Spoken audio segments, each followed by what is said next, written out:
Hi friends, रुचकर खाना खजाना चॅनलमध्ये आपलं स्वागत आहे। मी आज आपल्याला गुळ पोळी त्याच्यामध्ये सुकं खोबरंही घालणार आहे। तर त्यासाठीची तयारी मी जी आहे ती कशी करते ते दाखवते। इथे मी गव्हाचं पीठ ऑलरेडी 1 वाटी घेतलेलं आहे, ही दुसरी वाटी घेते। त्यानंतर या चमच्याने 4 चमचे मी बेसन पीठ घेतलेलं आहे। जर तुम्ही एका वाटीचं प्रमाण घेणार असाल तर 2 चमचे बेसन पीठ याच्यामध्ये घालू शकता। आता याच्यामध्ये मी मीठ ॲड करते चवीनुसार। आणि हे सगळं ड्राय असताना थोडंसं सगळं व्यवस्थित मिक्स करून घ्यायचं आहे।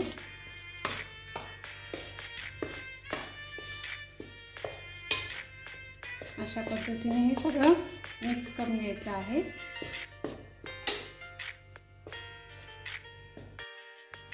आता हे पीठ व्यवस्थित मिक्स झालेलं आहे। याच्यामध्ये मी कडकडीत तेलाचं मोहन टाकते।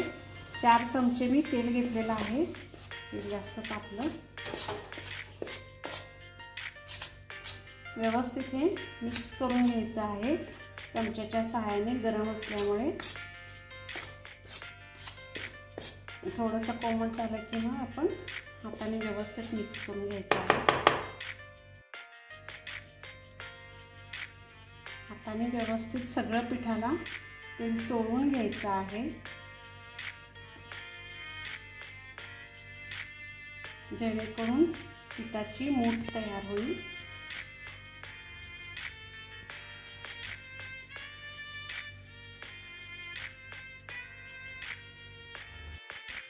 हे पहा, अशा पद्धतीने ही मूठ दाबली गेली की व्यवस्थित पीठ मूठ दाबली जाते।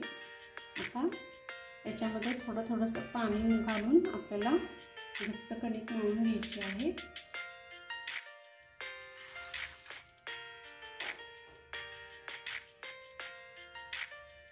हे पहा, अशा पद्धतीने मी हे घट्ट मळून घेतलेलं आहे। आपण नेहमी चपातीचं जसं मळतो ना त्याच्यापेक्षाही हे घट्ट मळून घ्यायचं आहे। आणि आता याला आपण एक 10-15 मिनिटं रेस्ट करायला ठेवूया, बाकीची तयारी करून घेऊया। आता इथे मी गुळपोळीच्या सारणासाठी घेतलेले आहेत 1 वाटी भाजलेले शेंगदाणे, ते सोलून घेतलेले आहेत। 1 वाटी तीळ, तोही मी भाजून घेतलेला आहे कलर चेंज होईपर्यंत, व्यवस्थित तडतडेपर्यंत। आणि इथे मी 1 वाटी सुकं खोबरं, तेही थोडंसं गुलाबीसर म्हणजे थोडासा क्रिस्पीनेस यावा, हे पहा क्रिस्पीनेस यावा असं मी हे भाजून घेतलेलं आहे। आणि हे 3 वाट्या हे मिळून होते त्याप्रमाणे मी इथे 3 वाट्या गूळ बारीक करून घेतलेला आहे। आणि थोडंसं मी इथे जायफळ किसून घेतलेलं आहे। जायफळ अगदी योग्य प्रमाणात घ्या, म्हणजे कुणालाही जास्त झोप लागणार नाही। सो अगदी योग्य प्रमाण झालं पाहिजे जायफळाचं। चला तर आता पुढची प्रोसेस सांगते। आता इथे मी मिक्सरचं भांडं घेतलेलं आहे, याच्यामध्ये शेंगदाणे घेतलेले आहेत आधी। आणि हे पल्स मोडवर ह्याचं अगदी बारीक पावडर करून घ्यायची, पण सॉफ्ट अगदी मऊ झाली पाहिजे ती पावडर। अशा पद्धतीनं हे आपल्याला मिक्सरला बारीक करून घ्यायचं आहे। हे पहा, अशा पद्धतीने ही पावडर अगदी मऊ अशी, हे पहा दाबलं की अगदी याचा गोळा तयार होतो। अशा पद्धतीनं हे मऊ करून घेतलेलं आहे। त्याच पद्धतीनं मी आता पांढरे तीळ आणि ते खोबरंही मिक्सरला बारीक करून घेते। आता इथे पांढरे ते पण मी बारीक करून घेतलेलं आहे, ते पण याच्यामध्ये आता ॲड करते।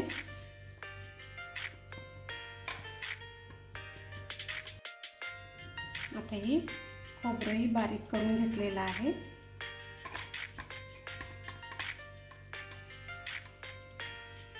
आता याच्यामध्ये मी हे गूळ पण मिक्स करते।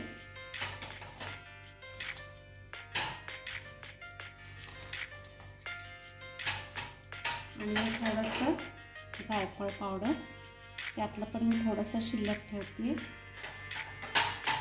आणि हे सगळं व्यवस्थित मिक्स करून घ्यायचं आहे। आणि पुन्हा मिक्सरला हे सगळं वाटून घ्यायचं आहे। अशा पद्धतीने मी हे सगळे जिन्नस मिक्स करून घेतलेले आहेत, मिक्सरला बारीक करून घेतलेले आहेत। पाह्याचा मस्त गोळा तयार होतोय। आता आपण गुळपोळी लाटायला घेऊया। काही कणिक व्यवस्थित भिजलेली आहे। याच्यात बेसन पीठ घालण्याचं कारण की गुळपोळीला खमंगपणा येतो। व्यवस्थित मी हे तिंबून घेते असतं।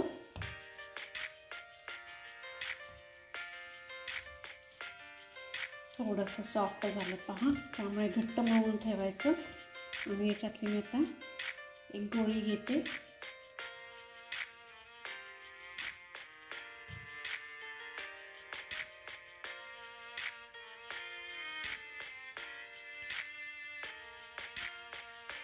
या हातावर तुम्ही पारी तयार करू शकता किंवा थोडंसं छोटीशी अशी लाटी लाटून घेऊ शकता।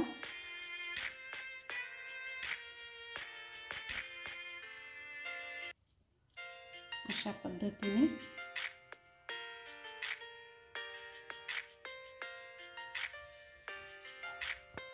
मध्ये हे सारण घ्यायचं आहे आणि दुसऱ्या हाताने हे असं प्रेस करत पीठ वर ओढून घ्यायचं आहे। ऑलरेडी आपल्या चॅनलवर गुळपोळीची रेसिपी आहे, ती पण तुम्ही पाहू शकता। पण त्यामध्ये नुसतं गुळ आणि शेंगदाणा आणि तिळाचे होते। याच्यामध्ये मी खोबरंही ॲड केले, जेणेकरून याला खमंगपणा अजूनही जास्त येईल। आणि आता ह्यात आपण पीठ घेऊन लाटायचं आहे। अशा पद्धतीने मी इथे गोळा ठेवलेला आहे। हलक्या हाताने व्यवस्थित, जेणेकरून सारण जे आहे आतलं ते कडेपर्यंत गेलं पाहिजे, अशा पद्धतीने लाटायचं। असं साईडला घ्यायचं, मधून साईडला घ्यायचं, म्हणजे व्यवस्थित जातं कडेपर्यंत। अशा पद्धतीने ही पोळी लाटून तयार आहे। आता आपण भाजून घेऊया। तवा ऑलरेडी गरम झालेला आहे। आता याच्यावर आपण ही पोळी मध्यम आचेवर व्यवस्थित खरपूस अशी भाजून घ्यायची आहे।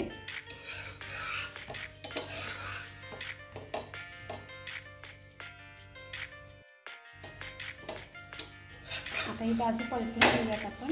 हे पहा, छान भाजलेली आहे। आता इथे मी याच्यावर साजूक तूप लावते। तुम्हाला हवं असेल तर तुम्ही तेलही वापरू शकता। साजूक तुपाने अजूनही खमंगपणा येतो पोळीला।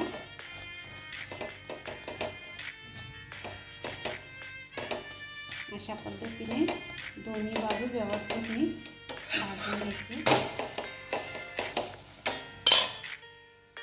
पहा, पोळी फुगती येते।